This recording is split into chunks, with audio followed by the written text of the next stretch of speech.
All right, what's up, guys? It's back. Me, languages. I'm here again.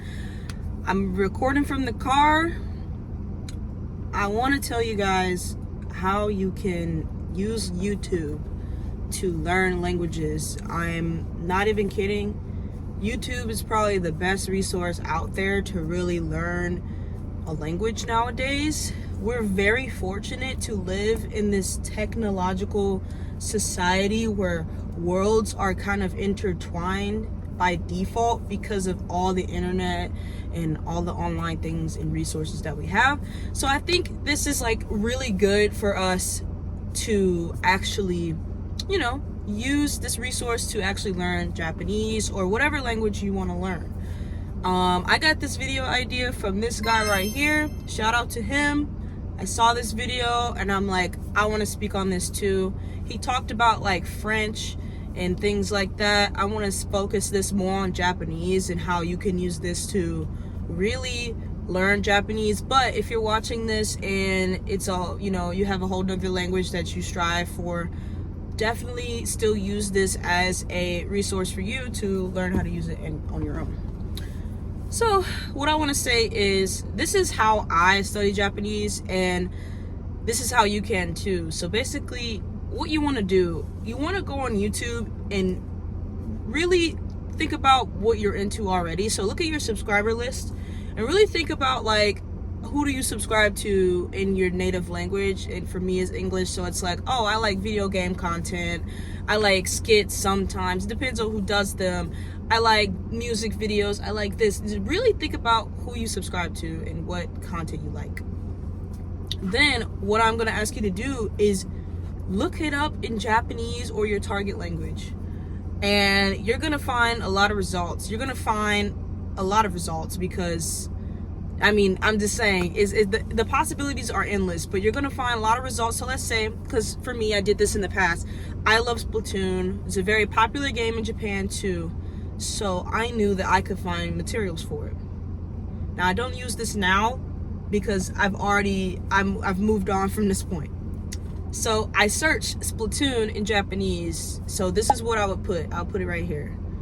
I put Splatoon 2 and see what pops up. Now you want to look for videos that have subtitles.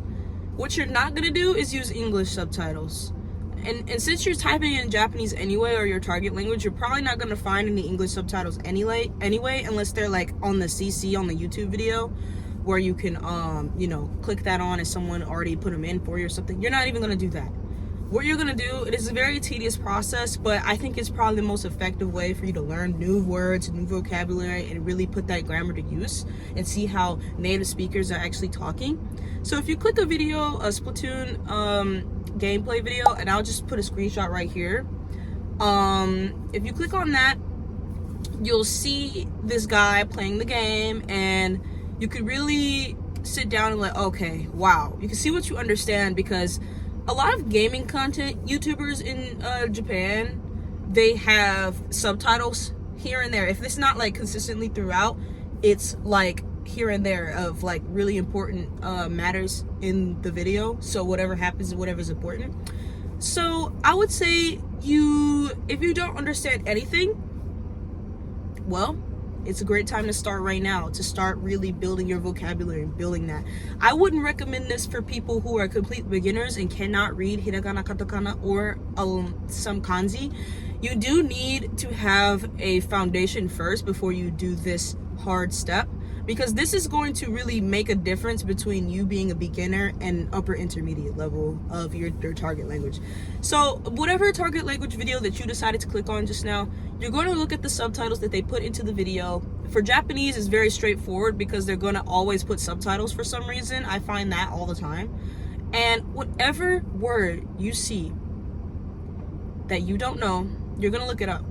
And I know it's going to be very tedious, but if this is content that you like you love Splatoon, you love video games, you want to talk about this with somebody, and you want to have like Japanese friends and discuss, or you want to create a discussion board and talk about your favorite thing in your target language, you should have no problem with looking up almost every word that comes up on those subtitles, or that you hear if there's no subtitles, but that's a little bit harder, so I'm just gonna say subtitles. But you should have no problem looking up each word that you find that you should know, because you're not gonna understand the content, and you're also not gonna understand, or you're not gonna be able to output it when it comes to talking to people about what you like. So they're like, you know how people are just like, 好きな趣味は何ですか? What do you like? 好きなこと何ですか? What do you like? What are the things you like to do? You can say, Splatoon 2 なんか好きです. You can say like, Splatoon 2やるのが好き. I like playing Splatoon 2. And then like, 私もそうです. I love playing Splatoon as well. And we can talk about it, right? But if you say that to a Japanese person and you're like, you don't know what else to say about that topic, that really does lead the conversation to go out very quickly. So I would say if you're focused on conversational language learning, you should use these YouTube videos. I hope I'm making sense. But you should use these YouTube videos to really aid you in learning the material of the content that you like, if that makes sense. So another example, if you like drama, like kind of content, but you want really like in real life speech, there are these channels that Korea posts. I don't remember it, but I'll put it right here. There are these channels that Korean YouTubers have where they are acting and everything, and yes, some of it is a little bit poetic if you hear like a voiceover, but most of it is very, very like native Korean. And so you can use that as a resource instead of going and watching like Boys Over Flowers.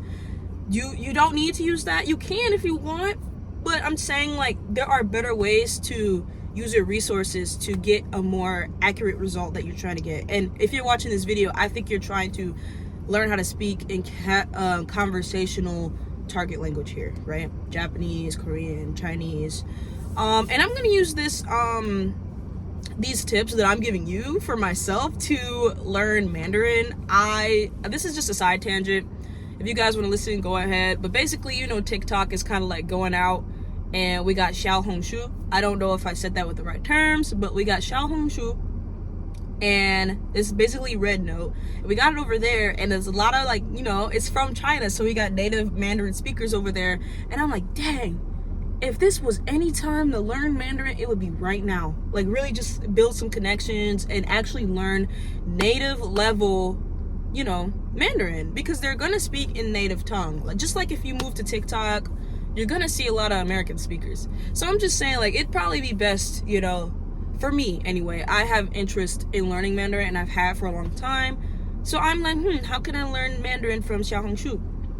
I can use the comment section, screenshot it, and see what the comments are saying. And if I see value in that comment, like, I could use that word. I can say that. I say that every day.